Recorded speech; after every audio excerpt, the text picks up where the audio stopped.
Hello my fellow YouTubers. Today I'm going to be doing a review on my Remington 870 shotgun.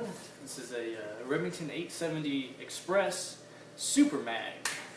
Let's go ahead and safety check there. You safety freaks. Alright, just going to go ahead and get right into it here, starting with the back of the gun. Remington has hooked you up here with this Supercell recoil pad, which is nice, and it's like a hard foam you can see there. It really helps you, especially with some of those rounds that have a lot harder of a kick, like those turkey rounds or bird rounds. I got the Real Tree camo finish on this shotgun, which I'm pleased with. Hasn't nicked up too bad. Kind of beat it up a little bit. I actually do some hunting with this shotgun. Moving up, you got the full-length buttstock here, and you got a little bit of a textured grip area right here, as well as another textured grip area. I know it's kind of hard to see in the camo, but textured grip area up here on the pump. So it allows you to get a really good solid grip on this gun. Now, the Remington 870, if you guys are unfamiliar with it, it has a slide release here. See this little lever?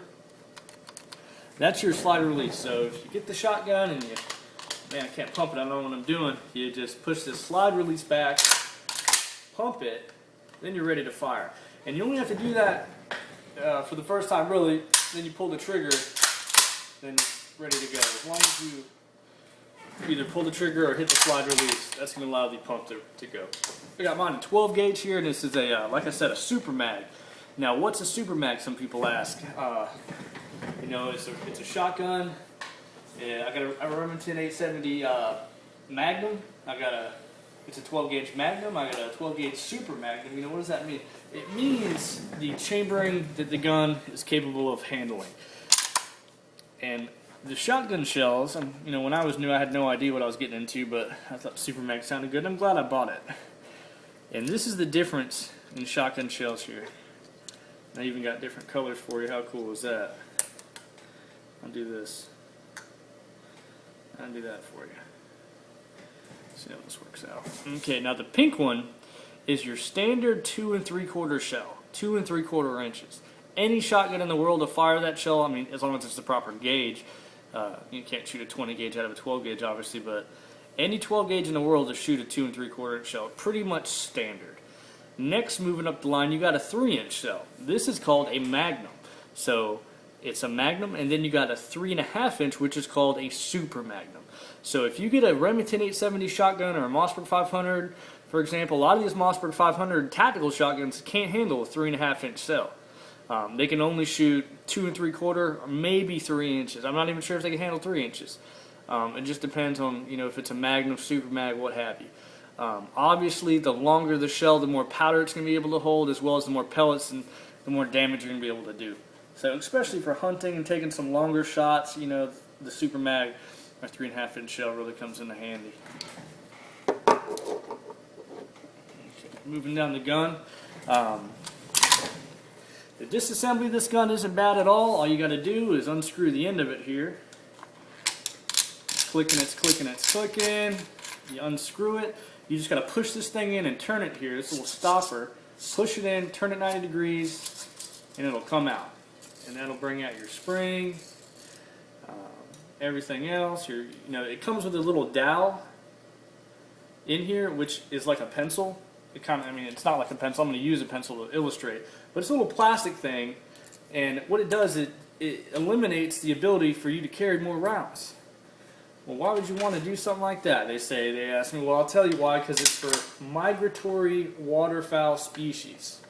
So yeah, that's what it's about, migratory waterfowl, and they only want you to go out there hunting with, like, I think it's 2 or 4 rounds or something like that. You can't have a whole magazine loaded up of a whole magazine tube loaded up of ammo. So, you know, you say, I bought this shotgun and it only holds like 3 rounds. Man, what's up with that? Unscrew it, take out your spring, see if there's a dowel in there, just chunk it, or keep it if you want to go waterfowl hunting.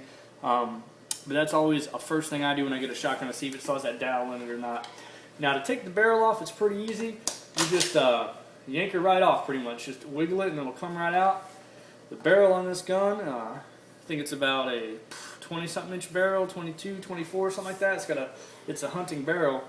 And to put it back in, you just put it, you know, the same way you took it out there. You can also further take the gun apart. It's kind of a pain in the ass, so I'm not going to do it because it's already been taken apart and cleaned recently. Okay, I'm just going to put it back together here. Now to put it back together, lock the slide to the rear for one, and then you put it over the ring, twist it in, ride it forward, you're locked in, spring, cap, and once again you kind of got to just feel around for how she goes in there. Then once she's past the guards, give her a 90-degree turn and you're good to go. And just for the clicker here, put it on.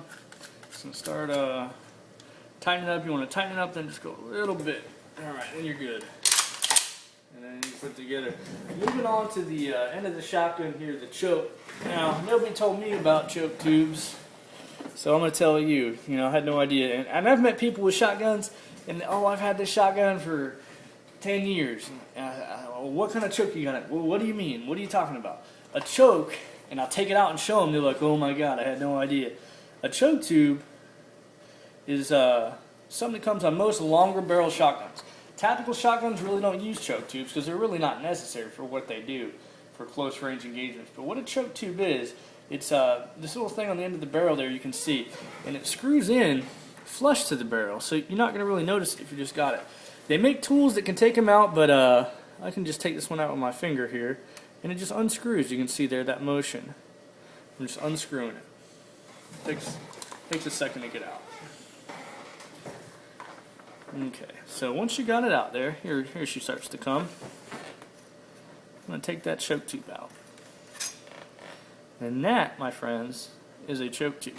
This is a modified choke. You see how it says Remington Mod. Mod stands for modified. Now there's a list of chokes, and they go from big to small, small to big, however you want to say it. Don't fire the gun without a choke tube in it. If you take your choke tube out, I've been told it's okay to do.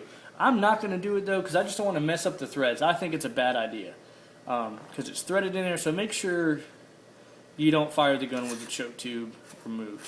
Always have one in there. Make sure it's in there good too. And the purpose behind these chokes, what it does for you, is as the shot comes down the barrel, it encounters this choke and it actually tightens the pattern. And different choke tubes tighten the pattern different amounts. So what it allows you to do is take a longer range shot and keep your pattern tighter at a longer range. If you have no choke on a shotgun like this, a smoothbore 12 gauge, and you shoot, let's say, this 2 3/4 inch bird shot at a piece of paper at 30 yards and count your pellets, you probably have, I'm just throwing out numbers here, 50 or 60 pellets on there. You put the modified choke tube on there, shoot that same piece of paper at the same range, you're going to have a lot more pellets in there because it didn't spread out as much. And there's YouTube videos out there just about choke tubes because it's its art form in itself. Different ones. They have skeet chokes. They have turkey chokes. For example, this is another choke tube that I use when I go turkey hunting. This is called an extra full choke. It's the second tightest choke you can get next to something called a turkey choke. And what this does, and this actually comes out the end of the barrel too. It's called an extended choke. So you screw this bad boy in. And it does take some screwing. And it's a ported choke too. It's got the port tubes there. And what this does for you, that extended choke tube, and it's really tight, it allows you to take a 50, 60 yard shot and kill a turkey with it because it tightens the pattern so much. You'd be amazed at what this can do compared to no choke versus a choke like this. It just allows you to take much farther shots and get much more pellets in a much tighter pattern at greater distances. And I'll go ahead and leave this turkey choke on there. Or why not? Why not leave her on? Alright, that's pretty much it. It's the basic video here. Let me know what you guys think. It's been my first review. I probably butchered it, but that's the review of the Remington A7.